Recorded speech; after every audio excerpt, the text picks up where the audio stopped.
தாமரை மலரும் தாமரை மலரும்னு குடுகுடுப்புக்கிற மாதிரி கத்திட்டு தர்றாங்க. குடிக்க குளிக்க தண்ணியே காணா. இது தாமரை மலர் தான். படர் தாமரை சொரி சிறங்கு தான் எங்களுக்கு வந்துக்கிட்டு.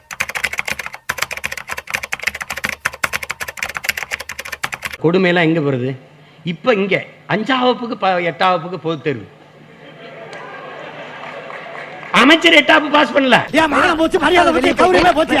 ஆடு மாடு வளர்க்கறது ரொம்ப அசிங்கம். ஆனா பால் நெய் தயிர் சாப்பிடுறது ரொம்ப பிடிக்குது. அது எங்க இருந்து வரும்? குழாயில வந்துருதா? நீ கேட்ட ஒவ்வொரு கேள்வி என்ன செருப்பால் அடிச்ச மாதிரி இருக்குடா. மாதிரி இல்ல, உண்மையிலே செருப்பால தான் அடிச்ச. தோக்க போறோம்னு தெரிஞ்சு ஏன் போட்டிட்டு இருக்கீங்க? நீ சாக போறோம்னு தெரிஞ்சு ஏன் தினம் சாப்பிட்டுக்கிட்டு இருக்க? ஒட்டுமொத்த தமிழினத்தினுடைய குரல், இது தமிழ் தேசிய இனத்தினுடைய அடையாளம்னு சீமான் தன்னை தமிழ் தேசிய அடையாளத்தின் அடையாளமா முன்னிறுத்துகிறார். அந்த அதிகாரத்தை சீமானுக்கு கொடுத்தது யாருன்னு இவரு தெரியலையே. இவர்தான் பிரிட்டிஷ் இளவரசர் சார்லஸ். யார் எப்படி கொடுத்தாங்க? இது பைத்தியக்காரத்தனமான கேள்வி கேட்கிறீங்க. என்ன கேள்வி கேட்கிற உரிமை உங்களுக்கு எவன் கொடுத்தேன்? ஐயோ மகனே, அத பத்தி யோசிக்கவே இல்லையே. ஒட்டுமொத்த தமிழினத்தின் குரல்னு நான் சொல்லல. நான் என் இனத்தின் உரிமைக்காக பேசுறேன், போராடுறேன். ஏன்னா நான் வழி சுமந்து நிக்கிறேன். நீங்க 8 கோடி தமிழ் மக்கள் என்ன ஏன் கூப்பிட்டா? நீ இல்லண்ணே, எனக்கு வேலை வெட்டி இல்ல. சரி, இப்ப இந்த வியாபாரம் தான் ஓடிக்கிட்டு இருக்கு. வியாபாரமா? தாமரை மலரும் தாமரை மலரும்னு குடுகுடுப்புக்கிற மாதிரி கத்திட்டு தர்றாங்க. காலையில வெளியில போட்டு கழுவுற தண்ணி எல்லாம் மேலாடி இருக்கான் தமிழங்க. குடிக்க குளிக்க தண்ணியே காணா. இது தாமரை மலர் தான். அத வேற ஞாபகப்படுத்திட்டீங்க.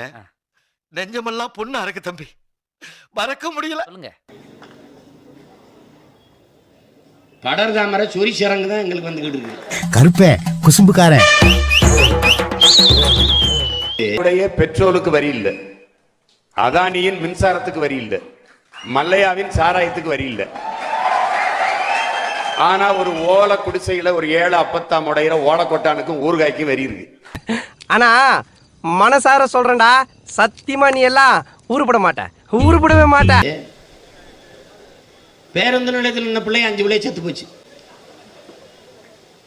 அப்படி கட்டியிருக்கான் கட்டடம். சட்டமன்ற கட்டடம் என்னைக்கு ஒடிஞ்சு விழுகுதோ சாவு சாவும்ல செத்த பையில நீ நலமா இருந்தா ஒளிஞ்ச எனக்கு பத்தி நீ சாவும்ல செத்த பையில. புலிகள் மீது அவர் சிறுவர்களை போருக்கு சேர்த்தார்கள் அப்படின்னும் தமிழர்களையே கேடயமாக பயன்படுத்துறாரும் சர்வதேச சும்மா ஒரு குற்றச்சாட்டு தம்பி. தமிழர்களை கேடயம்னா என்ன தம்பி? மக்களை தூக்கி தலைக்கு மேல போய் வச்சுக்கிட்டு நிக்கிறதா? திமுகவோட சேர்ந்தாத்தான் பாரதிய ஜனதா வீழ்த்த முடியும். அவனோட சேர்ந்தாத்தான் அவன் ஓடி போயிட்டான்னா அடி வாங்கி சாகிறதா? சரி பிரிச்சுக்கங்க. ஆனா இது புதுசா இருக்குண்ணே, புதுசா இருக்கு. இந்த டாஸ்மார்க்ல சாராயம் ஊற்றி கொடுக்குறாங்க, அரசு வேலையா இல்லையா? சரி, வக்கீல் அரசு, டாக்டர் அரசு, பொறியாளர் அரசு, இன்ஜினியர் அரசு, எல்லாரும் அரசு. எல்லாருக்கும் சோறு போடுறேன், ஆத்தாள புண்ணிய அரசு வேலை இருக்கக்கூடாது. நீ யாரோட வேணாலும் யார வேணாலும் கூட்டி வா சாமி. I am waiting.